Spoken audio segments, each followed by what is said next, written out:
Hi, நான் ராஜேஷ் மாரியப்பன், மாரி ஃபார்ம்ஸ்லேருந்து. இப்போ இந்த வீடியோவில் நீங்கள் பார்க்குற பில் பார்த்தீங்க அப்படின்னா, நான் ஒரு வருஷத்துக்கு முன்னாடி ஒரு நர்சரியிலேருந்து இந்த செடிங்களை வாங்கினேன்.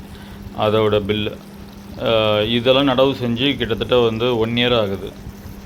இந்த ஒவ்வொரு செடியோட விலை பார்த்தீங்க அப்படின்னா 5000 அப்படின்னா இந்த செடி வரும்போது வெறும் ஒரு கட்டவல் கிணம்தான் இருக்கும். அதோட அடித்தண்டு 2 அடி 2.5 அடி தாங்க, 2.5 அடி அதுதான் உயரமே.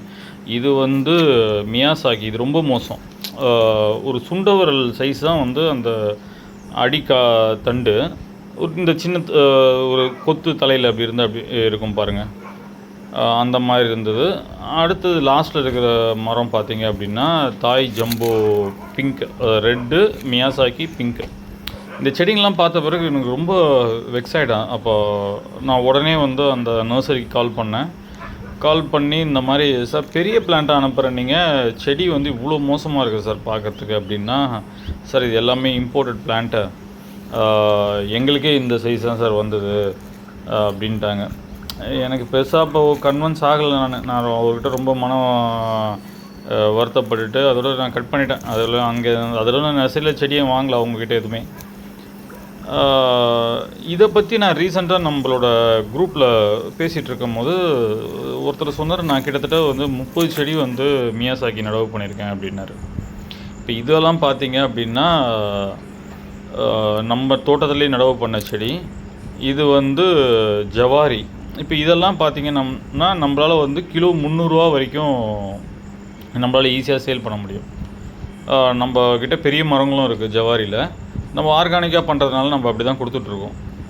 நான் அவர்கிட்ட கேட்டேன், சார் 30 செடி பண்ணியிருக்கேன், நீங்கள் என்ன ரேட்டு சார் வாங்கினீங்க அப்படின்னா, ஒரு 2 வருஷத்துக்கு முன்னாடியே 4000 ரூபா ரேட்டுக்கு வாங்கியிருக்காரு. பூ எடுத்துச்சானா இன்னும் பூ எடுக்கலை அப்படின்னாரு. நான் கேட்டேன், சார் என்ன கால்குலேஷன் சார் இது, இந்த ரேட்டுக்கு நம்ம வாங்கி எப்படி இதில் ப்ராஃபிட் வரும் அப்படின்னா, கிலோ 70,000 போகும் அப்படின்னாங்க. அப்படின்ட்டு இப்போ இருக்கிற காலகட்டத்தில் 300 ரூபாய்க்கு மேலே எந்த பழமே போகவே போகாது. ஸோ இந்த நர்சரி இப்போ வர மாடி தோட்டத்தை குறி வச்சது போக நம்மள மாதிரி ஃபார்மர்ஸை இப்போ குறி வைக்க ஆரம்பிச்சிட்டாங்க.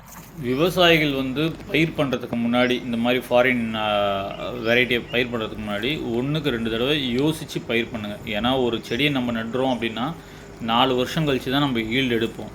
நம்மளோட உழைப்பு, இந்த 4 வருஷம் இதுக்காக போட்ட பணம், நேரம் எல்லாமே கடைசியில் விரயமாயிடும். அதனால் ஒரு கிலோ 70,000 போகுன்றதை நம்பி தயவு செஞ்சு விவசாயிகள் பயிர் பண்ணாதீங்க. இது என்னோடய கருத்து தான்.